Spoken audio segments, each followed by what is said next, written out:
Hi there, traders. This is Brad Gilbert with the FX Market Insight for Monday, the 17th of May. All right, now let's just have a quick look where we finished last week. The retail sales figures really weak, right? US retail sales figures exceptionally weak. CAD sales were up significantly. That's all the dollar CAD drift to the downside, but our main focus at the moment is just the dollar, right? So we had the CPI numbers. Came out massively strong, much stronger than expected, putting sort of a lot of pressure on the Fed. Straight after that, the next day, we had two Fed officials come out and basically reiterate their stance that they won't be doing anything with regards to interest rates, even if inflation goes, right? So that sort of slowed things down and set us up for a situation where the market was now waiting for, this retail sales figures. You've also got a couple of other things here. Where are we? Okay, industrial production, weaker. University of Michigan sentiment numbers weaker as well. So retail sales weak. Everything was weak, which then goes and backs up, what the Fed officials are saying about inflation. It supports their view, and the dollar sort of turned around from that upward bias following the CPI numbers just to drift lower and close lower, right? Or close the week lower from that weekly high. Now, with that, okay, so basically with all that weak data, right, not going with the recent run of data, or the CPI numbers, chance of an interest rate hike, it actually really is very low now. Whereas the CPI numbers sort of gave us some hope. The Fed had come out, quashed that. The next round of data have actually confirmed what the Fed was saying. So equities rally, right? So we've got and that's pretty much where we closed Friday, okay? You had the dollar block going up, the dollar going down. Now, just the start of Asia, right? You've got the US equity futures. So the market is responding very closely to, the equity moves. Now, they haven't moved far, but this is a risk-off scenario. Okay, the dollar block down and the dollar up. It's only a short-term thing, right? It hasn't really moved that far. So don't think it's, we're going to see some big corrective move. Some key points to take out of this, right? After the CPI numbers or leading up to it, we saw a huge spike in the VIX, the volatility index. Now that we've seen the CPI numbers, the Fed officials' speech, and then more importantly, the data, right? Retail sales, industrial production in particular, the pressure is off the market. They feel very happy with what's happening. They feel happy with the stance of the Fed.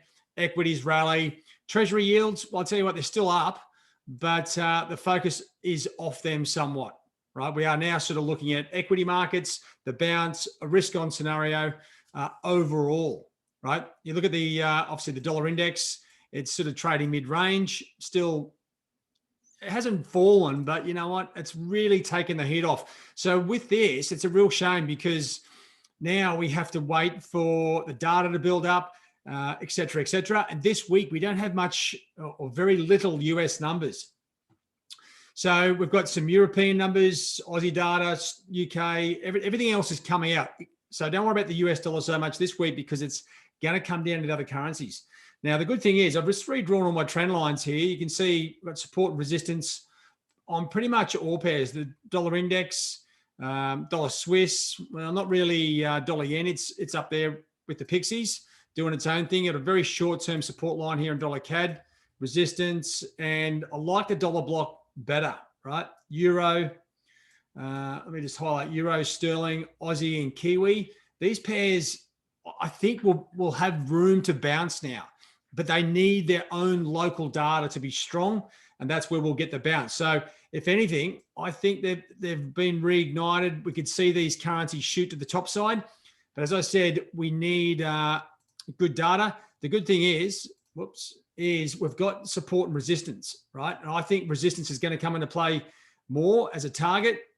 Okay, Aussie, Kiwi, Aussie, well, it's probably you're looking at the secondary line at the top here as the main resistance. So with these, we've got entry levels. What we need now is momentum, right? And so that brings you back. So they're my freshly drawn trend lines. Now, if you start scrolling down here through the economic calendar for this week, right, we've got some Japanese numbers. Well, I'm not really super keen on those. Now, understand too, but I've just highlighted the UK employment numbers. The US numbers are really firing.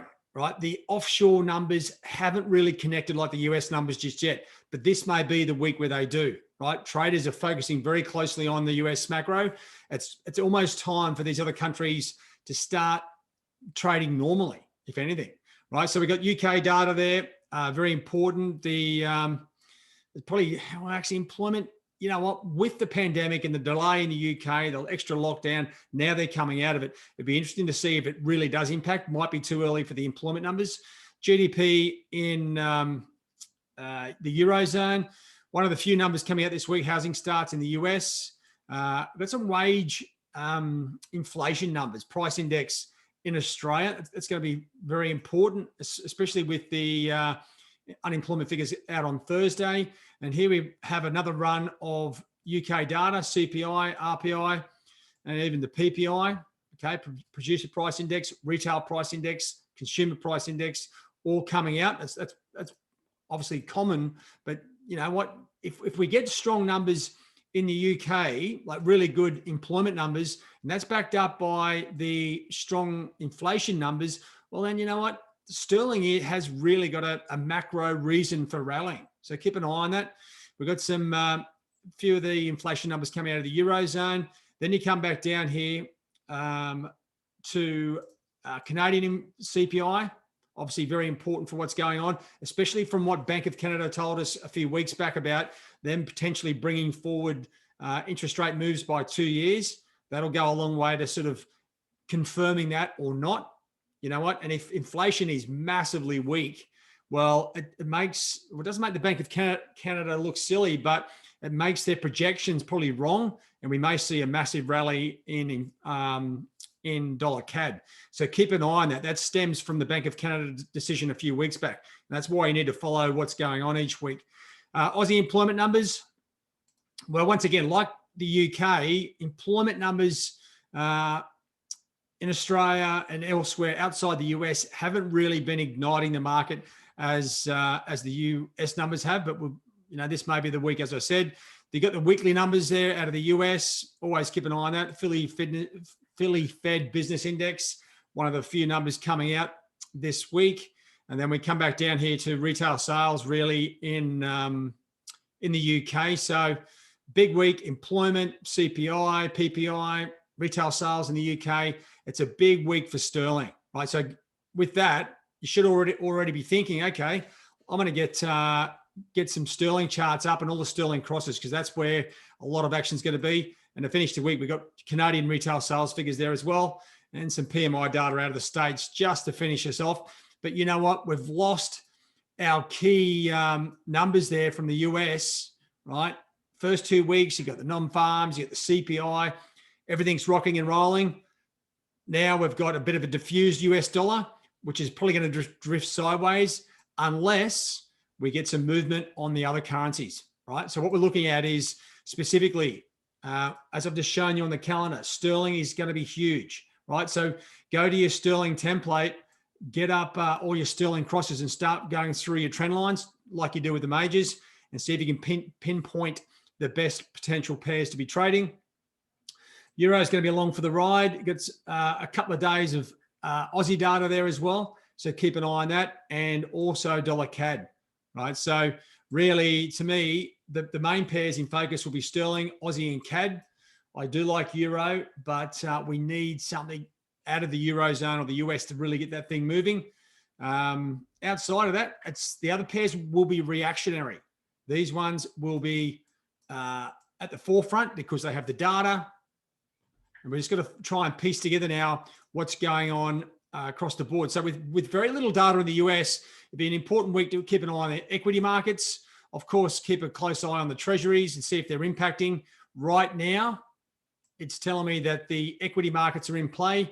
US equities, futures are down, dollar block down, dollar up, dollar yen's the odd one out. And that's pretty much it. You've seen the trail of what happened last week. We know what the dollar's doing. It's diffused. We've got to wait for the other currency data. And you're just following the trail of the financial markets to work out where the dollar is being pushed and pulled. All right, guys, bit of a tricky week, but keep an eye on sterling in particular. Plenty of activity. All right, guys, good luck. Cheerio.